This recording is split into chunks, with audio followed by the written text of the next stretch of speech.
When it comes to love, so many of us are in a quest to find for the right person. The right person is calm and attractive, sharing the rest with positivity and lack of interest, gets along with our friends and family to make us special.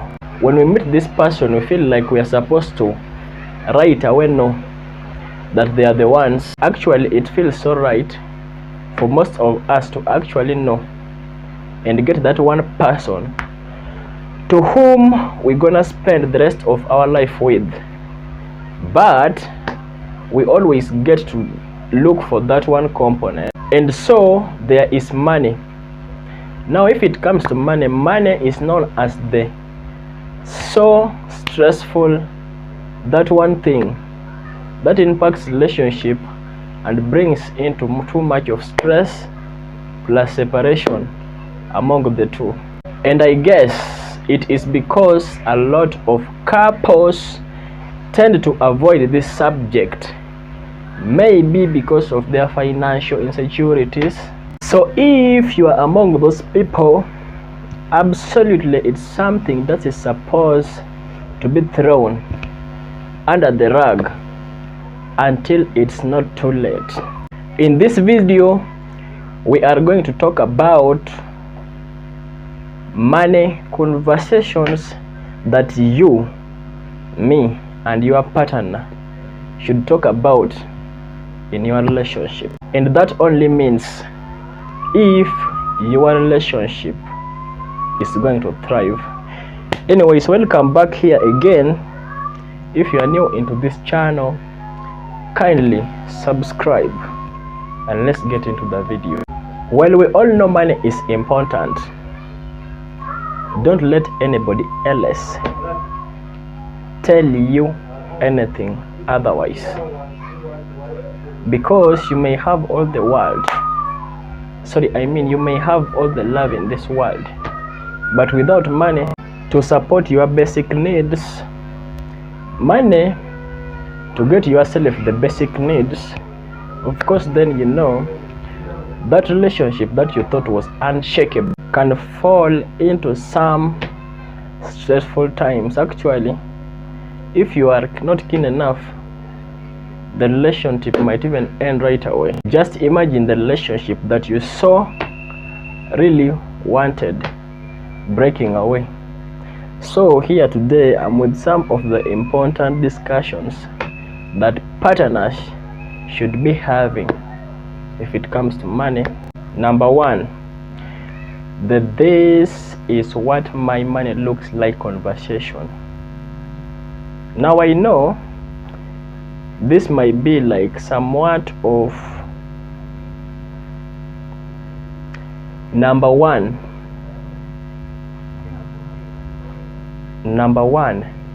that this is my number one, that this is what my number one, that this is what my money looks like conversation.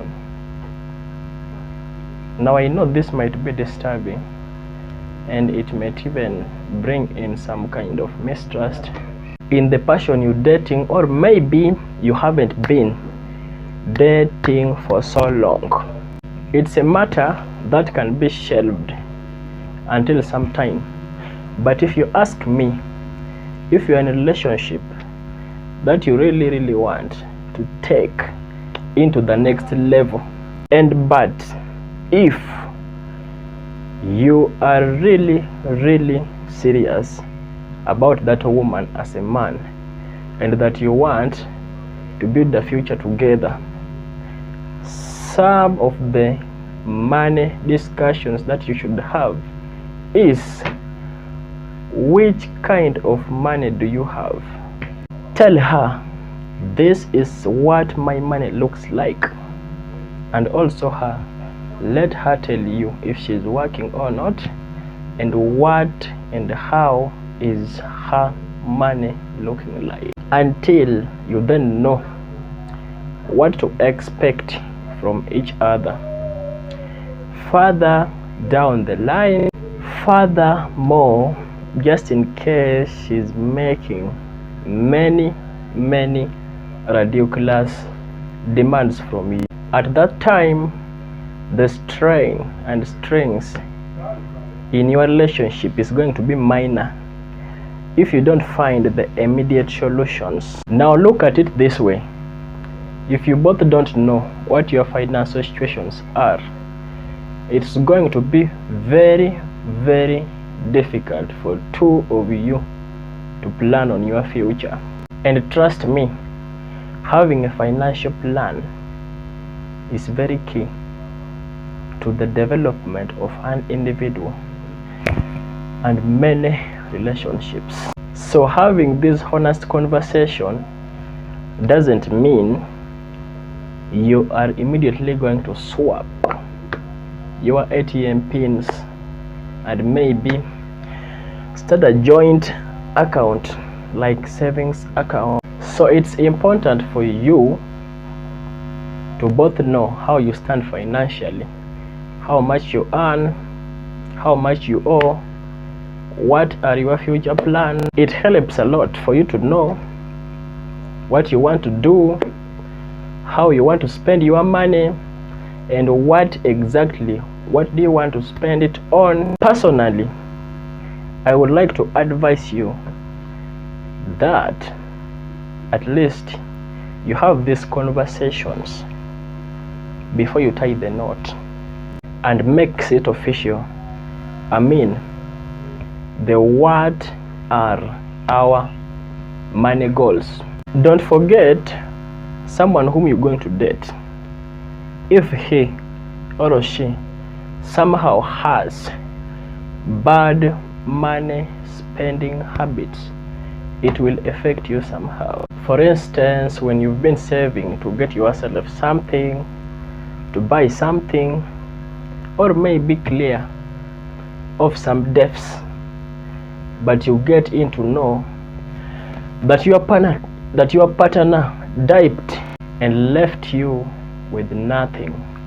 So you should have this conversation, because it's really very, very important. Also, for instance, if you know that you are a couple who wants to have a home, of course it will force the two of you to cut off some expenses, and your partner should be in position to understand where you are coming from. When you are thinking about owning a home together and you start talking about it in the manner that I've just said and make your goals quicker, everyone will have to be happy, because there won't be gray, black and white maybe. Now take note of this. It's okay if your financial aims and goals aren't perfectly aligned, but having conversations like this gives you guys the opportunity to know at least where you both stand financially. Now, as you plan to have one big master guide plan that will guide for your future, then finally I'm going to say how the two are going to combine their financial conversation. Now I know there are some people who will ever die before they open up a joint account, maybe because of the past experiences that were not great, or just maybe because of the advices from other people. We hear the horror stories of a joint account, but however, if this is the person whom you're planning to spend the rest of your life with, you should both put in an account of which you put in savings that are able to take care of the home. But it's okay, actually, you can still have your personal account. For example, when you want to get in some money to buy for a friend a gift, or maybe someone in an extended family has gotten into something and you wanna send money, you have your personal account, okay, of which you don't have to interfere with the other bucket and savings that is taking care of home. So in the joint account, these are money used to pay rent, electricity, mortgages, utilities, and maybe child care. Now get this into your mind. If you and your partner decide to have a joint account, for whatever reasons, if there are people who are maybe financial, frugal, or prudent, this will help two of you not to drag yourself into some kind of sinkhole. I mean financial sinkhole. And I hope you liked the video. If I say so, or if it's so, kindly subscribe to my channel. You won't lose anything, just with one click. Thanks for watching. May God bless you. Love you all. Kindly subscribe to my YouTube channel.